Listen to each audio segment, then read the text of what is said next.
오늘은 어린이 주일입니다. 처음 어린이날은 새싹이 돋아난다라고 해서 5월 1일 날 어린이날을 정했다고 합니다. 일제강점기였던 1939년부터 1946년까지는 어린이날을 일제에 의해서 중단되기도 했습니다. 그러다가 해방이 되고 1946년 5월 첫 주일이 5월 5일이었습니다. 5월 5일 오전 11시에 휘문중학교에 교정에서 행사가 진행됐고 이 어린이날이 오늘날까지 이르게 되었다고 하죠.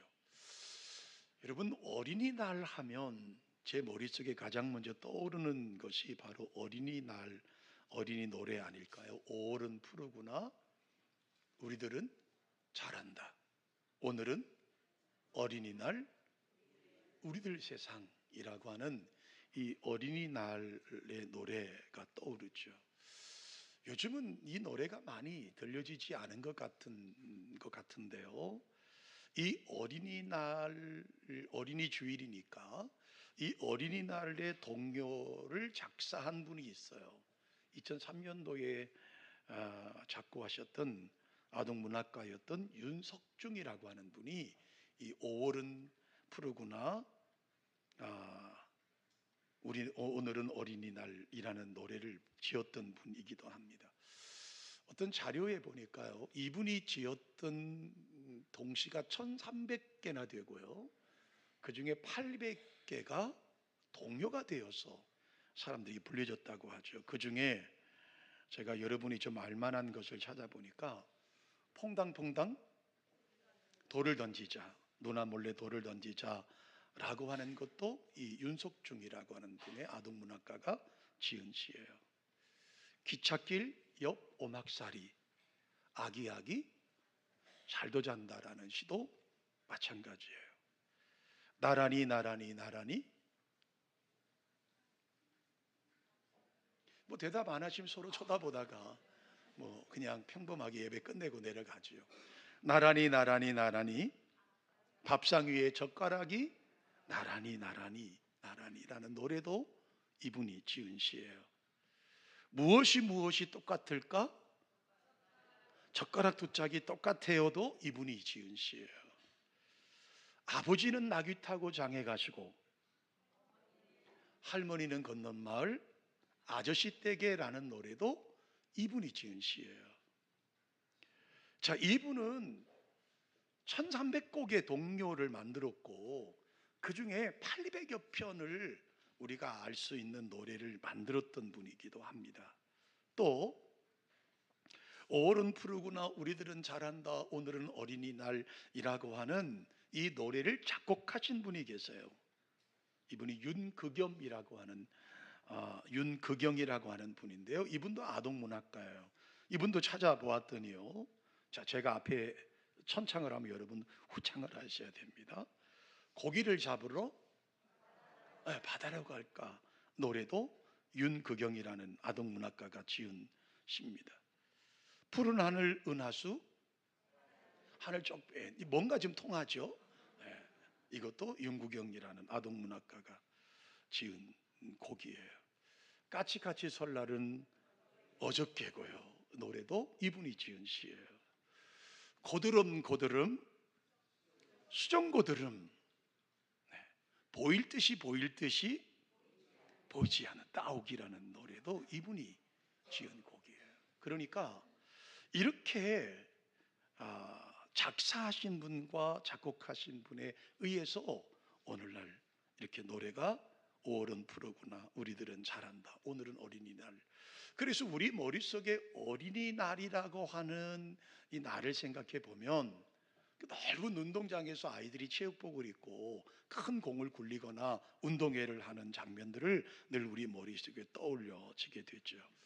사실 뭐 우리처럼, 죄송합니다, 우리 여기 저보다 형님과 누님들은 이해해 주세요. 우리처럼 나이 먹으신 분들에게 어린이날이라고 하는 의미는 사실 별로 남아있는 게 없어요.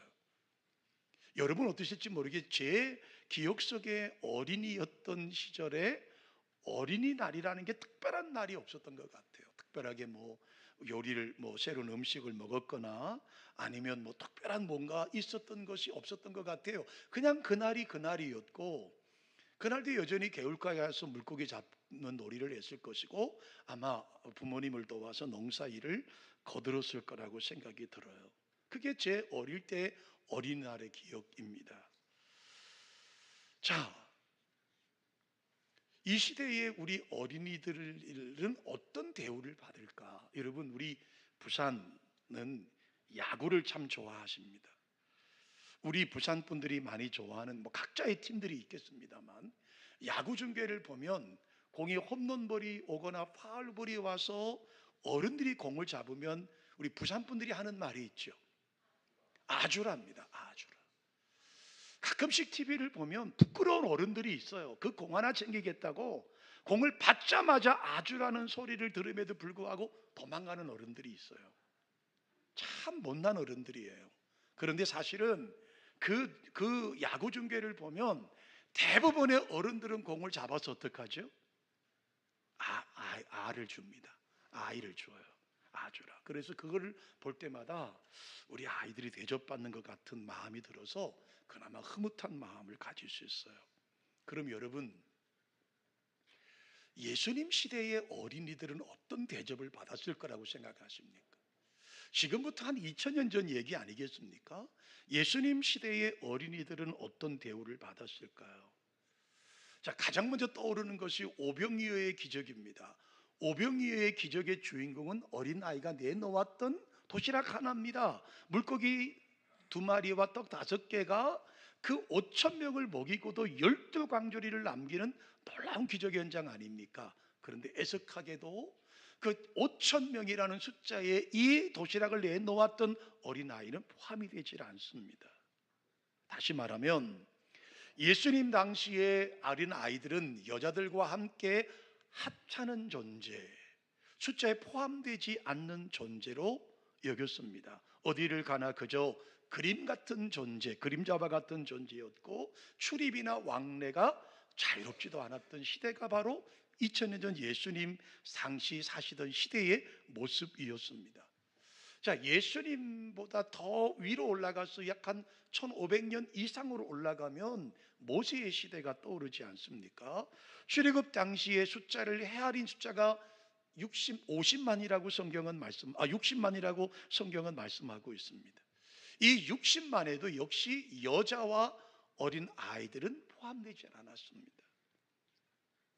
민수기서를 읽어보면 이스라엘 백성에 대한 전국적인 인구 조사를 할 때도 여전히 여자들과 아이들은 20세 이하의 청소년들과 어린 아이들, 그리고 전쟁에 나가지 못하는 나이 많으신 노인네들은 여기 포함되지를 못했어요.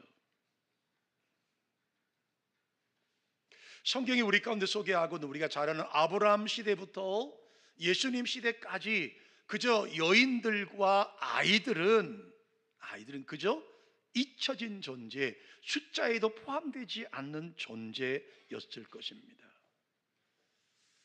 성경을 레위기서를 읽어보면 레위기 18장 21절에 끔찍한 말씀이 기록돼요.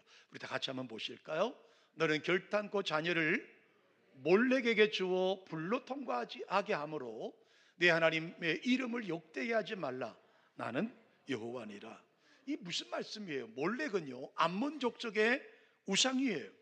암몬 족속이 섬기는 우상이라고요.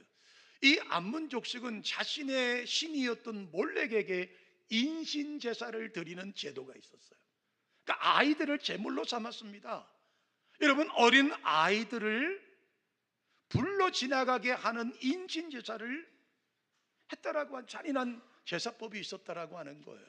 그러니까 아이들을 단순히 그냥 제물로 보는 시대였다라고 하는 것이죠. 근데 여러분, 레위기 20장 2절을 한번 말씀을 보실까요? 너는 이스라엘 자손에게 또 이르라. 그가 이스라엘 자손이든지 이스라엘의 거류하는 거류민이든지 그의 자식을 몰렉에게 주면 반드시 죽이되 그 지방 사람이 돌로 칠 것이라.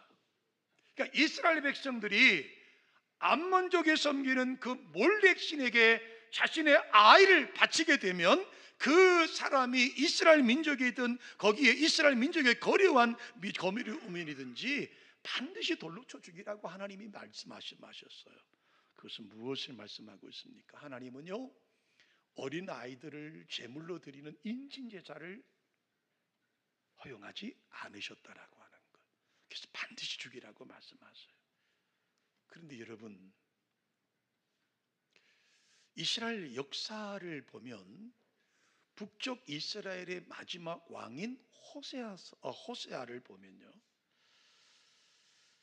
호세아는 자기 자녀를 불 가운데로 지나가게 했던 왕이에요. 열왕기하 17장 17절에 기록되어 있어요.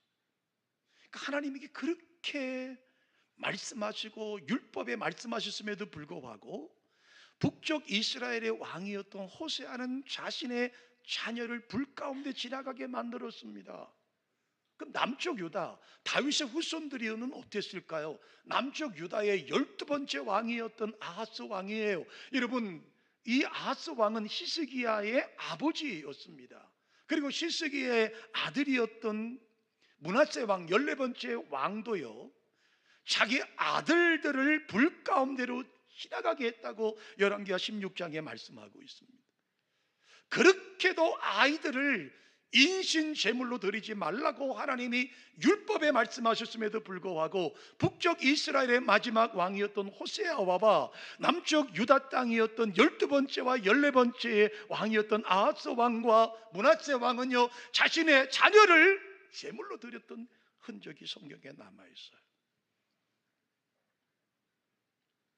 하나님이 특별히 뽑으셨고 하나님의 영광이 떠나지 않았던, 하나님의 영이 떠나지 않았던, 심지어 남쪽 유다의 땅에서도 자기의 자녀를 서슴없이 제물로 드렸던 적이 성경에 기록되어 있습니다. 어린아이들을 우상에게 드리는 그 불에 던져 놓을 정도의 사고를 가지고 있었다라고 한다면 그 어린 아이들에 대한 인식이나 대우가 어떠했는지 우리는 짐작해 볼 수 있지 않겠습니까?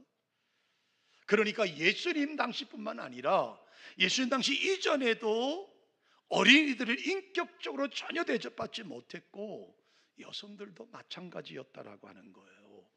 이런 시대적인 배경을 오늘 본문을 보셔야 본문이 이해가 될 수 있어요. 그런 시대적인 배경, 다시 말하면 어린아이들이 인격적인 대우를 받지 못하는 시대에 예수님의 말씀이 오늘 본문에 기록되어 있어요. 사실 여러분, 예수님의 사역은요, 당시 유대인들의 생각과는 전혀 반대로 움직이세요. 전혀 인격적으로 대접받지 못하던 하찮게 여기던 아이들을 오늘 본문의 주님은 그들을 가슴에 안으시고 머리에 손을 얹으시고 안수하고 기도하셨어요.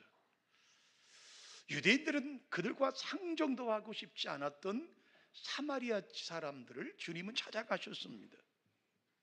남자들의 소유물로 취급받던 여인들을 주님은 만나주셨습니다. 저주를 받아서 장애를 가지고 있다고 생각하는 그 수많은 장애인들을 주님은 만나셨어요. 민족을 팔아먹는 배신자라고 하는 그 소리를 들었던 세리들을 주님은 만나주셨어요. 삭개오에게 그 얘기 아닙니까? 마태복음에 기록한 마태도 세리라는 직분을 가지고 있던 사람이었습니다. 주님은 친히 말씀하셨죠. 내가 의인을 부르러 온 것이 아니요 죄인을 부르러 왔다고 말씀하셨어요. 그래서 소외된 사람들, 그 시대에 외곽 사이드에 있던 사람들을 주님은 찾아다니셨어요. 자, 그런 각도로 오늘 본문을 보십시오. 13절의 말씀을 보실까요? 다 같이 13절 말씀을 함께한 목소리로 읽습니다. 사람들이 예수께서 만져주심을 바라고 어린아이들을 데리고 오매 제자들이 꾸짖거늘. 두 사람의 모습이 여기 있어요. 예수님의 모습과 그 당시의 유대인들 남자들의 생각이 여기 13절에 포함되어 있는 것을 볼 수 있어요. 자, 오늘 13절은 만져주심을 바라고 라는 말씀이 있잖아요. 이 말씀의 병행구절인 마태복음 19장 13절의 말씀에 보면 같은 말씀인데 이렇게 말씀하고 있습니다. 안수하고 기도해 주심을 바라고. 그러니까 여러분, 그 당시의 문화적인 배경을 보면 부모들은 존경하는 아비들에게 자신의 아이를 데려가서 기도받는 것이 관례였고 축복의 상징이었습니다. 그러니 여러분, 예수님께 데리고 와서 그 유명하신 능력이 많으시고 권능이 많으신 예수님, 그 랍비에게 얼마나 많은 부모들이 아이를 데리고 와서 만져주기를 바라고 기도받기를 원했겠습니까? 자, 여기 부모들이 아이들 데리고 왔다라고 하는 말을 프로스페스라는 헬라어 단어를 써요. 이 말은 반복적으로 계속해서 부모들은 예수님에게 아이들을 데리고 왔다는 말이죠. 자, 문제는 13절에 소개된 유대인들의 전형적인 사람들의 모습인 제자들의 모습을 보세요. 제자들은 어떻게 합니까? 13절에 어머니들은 반복해서 예수님에게 만져주김을 바라고 아이들을 안수하기를 바라며 반복적으로 계속해서 데리고 왔는데, 제자들은 이들을 꾸짖으며 제지하고 나섭니다. 여기 꾸짖었다라고 하는 말, 제자들이 꾸짖거늘이라고 하는 말도 헬라어를 찾아보면 똑같은 단어를 써요. 그러니까 반복해서 계속적으로 제자들은 못 오게 했다는 거예요. 물론 이면적인 이유는 있었겠죠. 질서 유지 차원이었을 거라고 말했을 겁니다. 그러나 사실 이 본문을 가만히 보면 이것이 유대인들이 가지고 있는 전형적인 아이들에 대한, 여성에 대한 경시 풍조가 깔려 있다라고 하는 사실을 보여주고 있습니다. 아마 예수님께서 그들을 개입하지 않으셨다면 이 일은 반복적으로 이루어졌을 거예요. 부모들은 반복해서 아이들을 끌고 와서 예수님에게 머리를 기밀었을 것이고, 제자들은 반복해서 계속적으로 저지하고 제지하고 쫓아냈을 거라고 생각합니다. 자, 이 장면을 주님이 보셨어요. 14절입니다. 자, 읽습니다. 예수께서 보시고 노하시어 이르시되 어린 아이들이 내게 오는 것을 용납하고 금하지 말라. 하나님의 나라가 이런 자의 것이니라. 자, 예수님께서 보셨어요. 부모들은 아이들을 끌어안고 예수님께 반복적으로 계속해서 아이들을 기도받기 위해서 나오는데, 제자들은 반복해서 계속적으로 그들을 제지하고 있어요. 이것을 주님이 보셨다는 거예요. 그리고 노하셨다고 우리 성경에 말씀하고 있는데요, 이 노하셨다는 말을 다시 헬라어 원어를 찾아보았더니 매우 불쾌하게 여기셨다라는 단어를 썼어요. 경노하셨다, 화를 내셨다, 격분하셨다, 분개하셨다라는 말로 썼어요. 그러니까 우리 말은 노하셨다라고 그냥 점잖게 표현했지만 사실은 주님이 굉장히 분개하셨고 경노하셨어요. 물론 제자들의 행동에 대해서 화를 내셨겠지만, 또 가만히 생각해 보면 예수님의 입장에서 보면 그토록 내가 하나님의 나라를 말씀을 전하고 어린 아이들을 사랑했음에도 불구하고 그 주님의 생각을 이해하지 못했던 제자들에게 화가 나실 수도 있을 거라고 생각이 들어요. 어쨌든 주님이 화가 나셨고 제자들에게 경노하셨어요, 분노하셨어요, 화를 크게 발하셨어요. 그러면서 뭐라고 말씀하십니까? 어린 아이들이 내게 오는 것을 용납하고 금하지 말라고 말씀하셨어요. 그리고 그 이후에 성경이 이렇게 말씀하시죠. 하나님의 나라는 이런 자의 것이다라고 말씀하세요.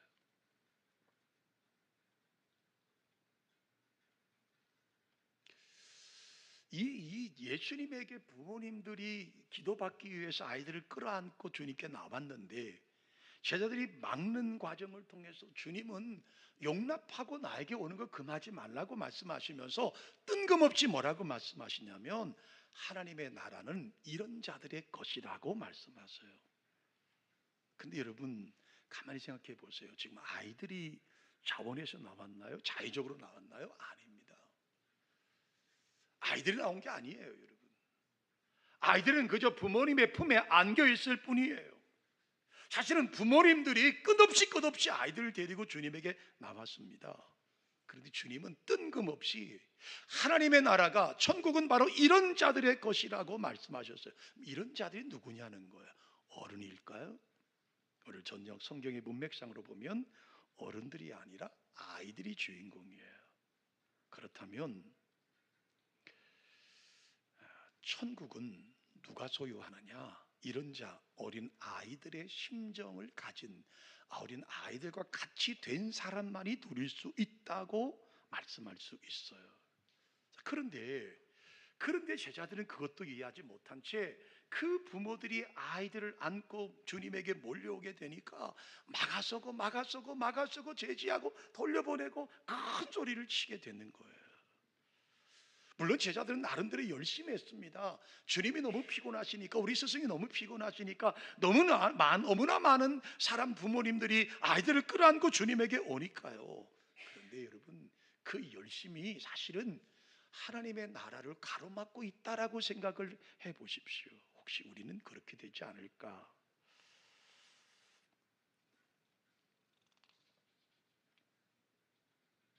자, 15절의 말씀을 다시 한번 보십시다. 있습니다. 내가 진실로 너에게 이르노니 누구든지 하나님의 나라를 어린아이와 같이 받들지 않는 자는 결단코 그것에 들어가지 못하리라 라고 말씀하세요.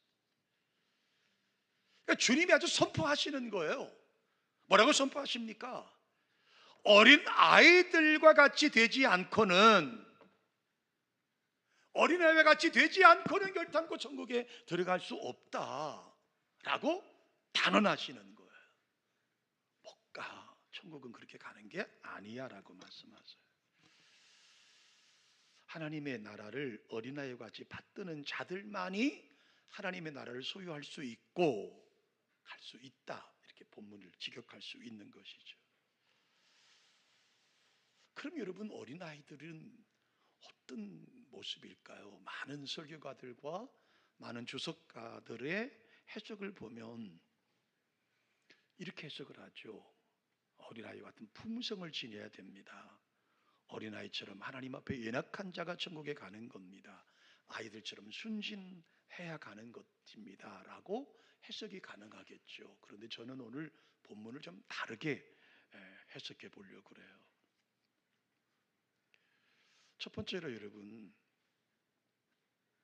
여기 아이들이 지금 방금 전에 제가 말씀드렸지만 자원에서 온 게 아니에요. 부모님들의 품에 안겨서 등에 업혀서 주님에게 나왔다는 거예요. 근데 주님은 그런 아이들을 보시면서 이런 자가 천국에 갈 수 있다고 말씀하시거든요. 그럼 이것을 어떻게 우리에게 적용해야 되느냐라고 하면 저는 첫 번째 이렇게 해석을 했어요.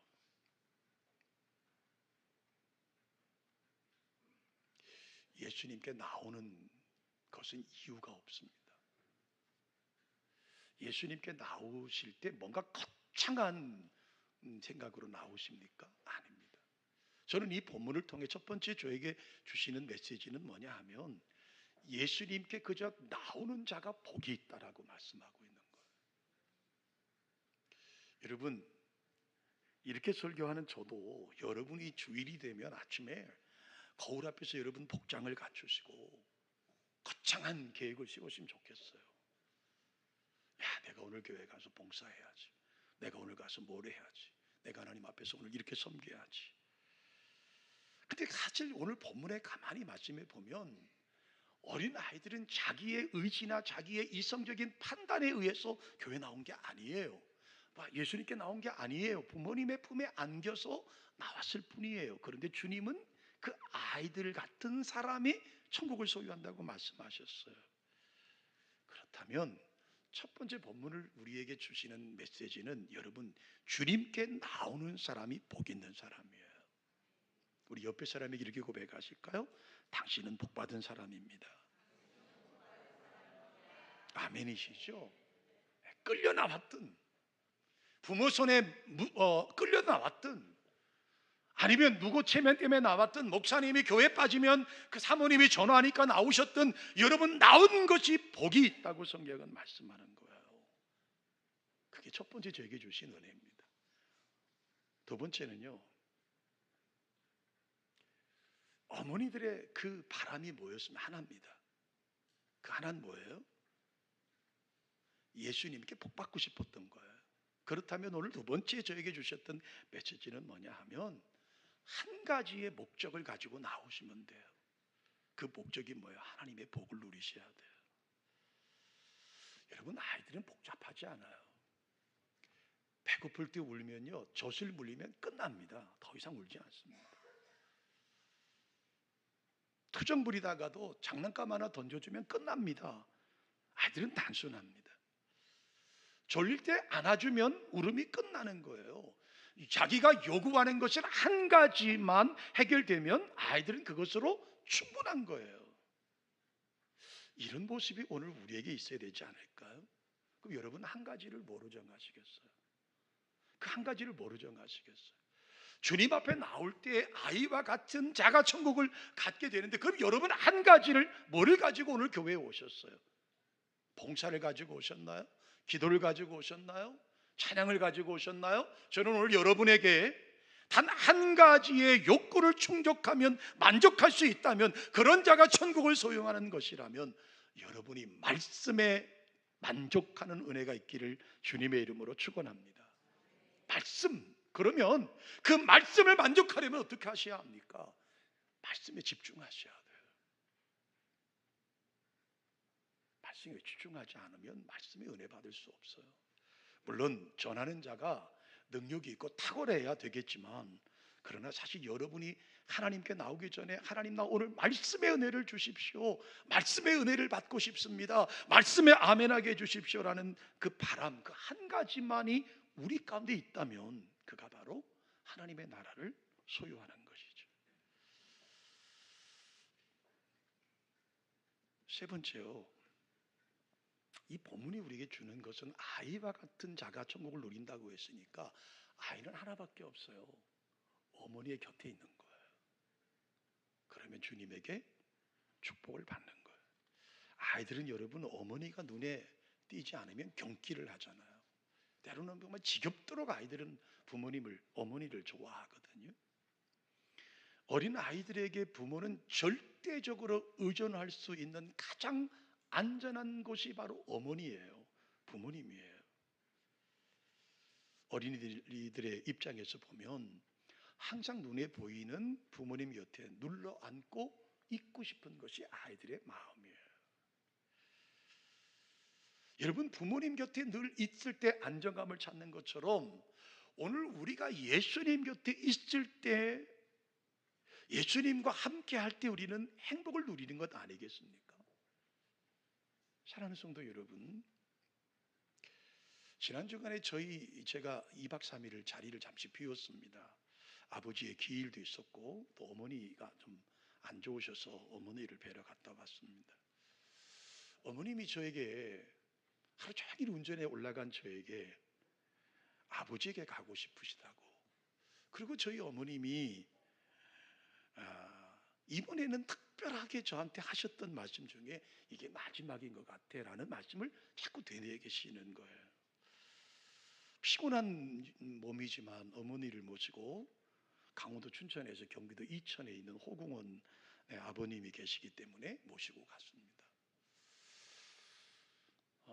아버님이 계신 그 곳에 이제 올라가면 그 경기도 이천에 있는 호궁원은 문을 열 수가 있습니다. 물론 유리로 가려놨지만 문을 열면 거기에 아버님의 영정 사진과 아버님의 유골이 담겨 있는 유골함이 보이는 게 이게 전부예요. 86된 허리가 꼬부라진 상노인된 어머니가 아버지의 그 유골함 앞에, 사진 앞에 꽃다발을 하나 올렸어요. 평상시는 저희들이 꽃을 준비하지만 어머님께서 이번에도 내가 이 꽃이 마지막일 것 같아 라는 마음으로 어머님이 꽃을 구입하시고 제 아내가 꽃을 구입하고 아버지 앞에 올려놨어요. 근데 여러분, 제가 이제 그 장면을, 사진을 찍어서 우리 가족방에 올려놨더니 저희 조카가 글을 하나 올렸더라고요. 삼촌, 할아버지를 쳐다보는 어머니의 뒷모습이 너무나 초라하게 보여. 하필 그 사진을 제가 찍어서 올려놨는지 모르겠어요. 그리고 오늘 아침에도 그 사진을 다시 열어서 어머니가 아버지를 쳐다보는 모습을 다시 보게 되고 눈물을 질끔 흘렸어요. 여러분, 그렇지 않아요, 여러분? 그 심정이 어땠을까? 근데 사실은 사진을 찍을 때 저는 우리 어머님이 그렇게 초라하고 그렇게 등이 굽고 다 늙어 빠진 어머니의 모습이 아니었거든요. 그냥 우리 어머니셨고 내 엄마였고 내가 나이가 60이 넘도록 어머니가 살아계신 것이 그냥 좋았고 감사했는데 그 영상에 찍힌 사진을 보면서 참 마음이 여러 가지 생각이 들었어요. 근데 사실은 여러분, 우리 부모님이 연세가 많으시든 뭐 연세가 거의 100살에 가깝든 거동을 하지 못해서 지팡이를 2개, 3개를 짚든 어떻든 간에 부모님이 옆에 계시다는 것 자체가 감사한 것 아닐까요? 그렇지 않아요, 여러분? 우리 어머님의 이미 힘이 빠져서 아무것도 해줄 수 없는 어머님이지만 그 어머님 곁에서 제가 누워있고 어머님과 함께 한다는 것이 그 자체가 감사한 것 아닐까요? 그게 지금 성경이 말씀하고 있는 것 아닐까요? 그렇다면 이 본문을 통해서 우리에게 말씀하는 게 뭘까요? 여러분, 우리 주님 앞에 나와서 그분 곁에 있는 것이 복받은 자들이고 그 주님 곁에 함께 동행하는 사람이 하나님의 나라를 소유한 사람인 것이죠. 왜 우리가 실패합니까? 왜 우리가 그렇게 신앙생활 잘하다가 넘어질까요? 우리는 그 주님 곁에 있을 때 행복인데 단순한 진리를 깨트려 버리고 자꾸만 예수님에게 멀리 가려고 하기 때문에 우리는 실패하는 것 아닐까요? 그래서 넘어지는 것 아닙니까? 사랑하는 성도 여러분, 이 본문을 통해서 어린이 주일에 우리 하나 결단합시다. 여러분, 하나님 곁에 주님 곁에 머물 수 있는 저와 여러분 되시기를 주님의 이름으로 축원합니다. 항상 어머니의 눈에서 벗어나는 것이 아니라 그 주님의 눈길 안에 머물 수 있는 여러분이 되시기를 주님의 이름으로 축원합니다. 그게 복받은 사람이에요. 그게 천국을 소유한 사람이라고요. 그 사람들만이 천국에 갈 수 있는 사람이라고 오늘 성경은 말씀하고 있어요. 자, 그리고 마지막 16절을 보실까요? 자, 읽습니다. 그 어린 아이들을 안고 그들을 위해 안수하시고 촉박하셨어요. 그게 주님의 삶이에요. 일부 예배 때도 잠시 말씀드렸는데 저희 교회 건축하고 신도시가 막 들어오면서 초 엘리트 교인이 교회에 들어왔습니다. 지금 우리 교회 안 나오십니다. 재직회를 하는데 그분이 손을 번쩍 드세요. 그리고 저에게 이런 질문하십니다. 목사님, 직장에서는요, 우리 회사에서는요 100만 원을 투자하면 최하 200만 원, 300만 원의 이익금이 생겨야 일을 추진합니다. 그런데 교회를 와보니까 밑 빠진 독에 물 붓듯이 주일학교 부서에 돈을 이만큼 썼는데 왜 아이들이 요거밖에 되지 않습니까? 세상적인 논리로 보면 맞아요. 그러나 저는요, 교육부서는요 밑 빠진 독에 물 붓기 식으로 가는 게 교회 학교입니다. 생각해 보세요. 철이 들만 하면 중등부로 올라갑니다. 뭘 알만 하면 고등부로 올라가 버려요. 뭔가 좀 눈치를 좀 말귀를 알아들으면 영마부에서 유치부로 올라가요. 매일 그 자리가 그 자리예요. 그래서 밑 빠진 독에 물 붓는 것이 교육부서예요. 우리 장로님들하고도 일부 예배 끝나고 잠시 대화하면서 우리 교회 나오는 아이들을 보면 정말 주먹으로 한 대 줘받고 싶은 아이들이 한두 놈이 아닙니다. 네, 우리 장로님이 그러시더라고요. 목사님, 당회실에서 교육부서 그 교육관까지 가는 그 짧은 거리에 주먹을 10번을 쥐었다 피웠습니다. 그만큼 아이들은 여러분 사고뭉치예요. 제 방에 비밀번호를 어떻게 그렇게 아이들이 잘하는지요. 비밀번호를 열고 들어가서 냉장고에 뭐 물이고 뭐 과자고 다 빼먹습니다. 우리 장로님들이 애들아 그러면 안 돼, 목사님 방엔 그렇게 들어가는 거 아니야, 아무 소용없습니다. 그게 교회입니다. 전 그게 맞다고 봐요. 감사하게 물을 빼먹으면요, 우리 권사님 한 분이 매일마다 물을 채워 놓으십니다. 과자를 뺏어 가면 아들이 들고 가면 또 어떤 분이 갖다 채워 놓습니다. 그게 여러분 교회입니다. 제자들은요, 우리 장로님들처럼 얘들아 목사님 방은 그렇게 들어가는 곳이 아니야, 너희가 함부로 들어가는 곳이 아니야 라고 하는 것이 그들의 모습이었잖아요. 제자들은 예수님에게 이렇게 오는 게 아닙니다, 제발 좀 그만 오세요, 제주에. 주님은 화를 내셨어요. 사랑하는 성도 여러분, 우리 교회 다음 세대, 아니 우리의 자녀들을 여러분 이렇게 양육할 수 있는 우리가 되시기를 주님의 이름으로 축원합니다. 예수님 곁에 머물게 하십시오. 그냥 주님에게 데리고 오십시오. 좀 극성마저도 좋습니다. 주님에게 그렇게 아이들을 양육하고 하나님께 나아갈 수 있는, 그래서 주님이 마지막 그 아이들을 무릎에 앉으시고 그들의 머리에 손을 얹으시고 그들을 가슴에 안으시고 그들을 축복해 주셨던 것처럼 우리도 그런 마음으로, 주님의 마음으로 우리의 다음 세대, 우리의 아이들 쫓아내지 마시고 막아서지 마시고 여러분 그들을 극성을 부려도 가슴에 품고 나아가는 저와 여러분 되시기를 주님의 이름으로 축원합니다. 하나님, 우리의 아이들을 사랑하는 마음으로 품게 하시고 우리 교회 다음 세대를 가슴으로 안고 품을 수 있는 종들 되게 하시며 예수님처럼 그들을 가슴에 안고 머리 위에 손을 얹고 축복할 수 있는 교회가 되게 해 주시옵소서. 주 예수 그리스도의 이름으로 축복하며 기도합니다. 아멘.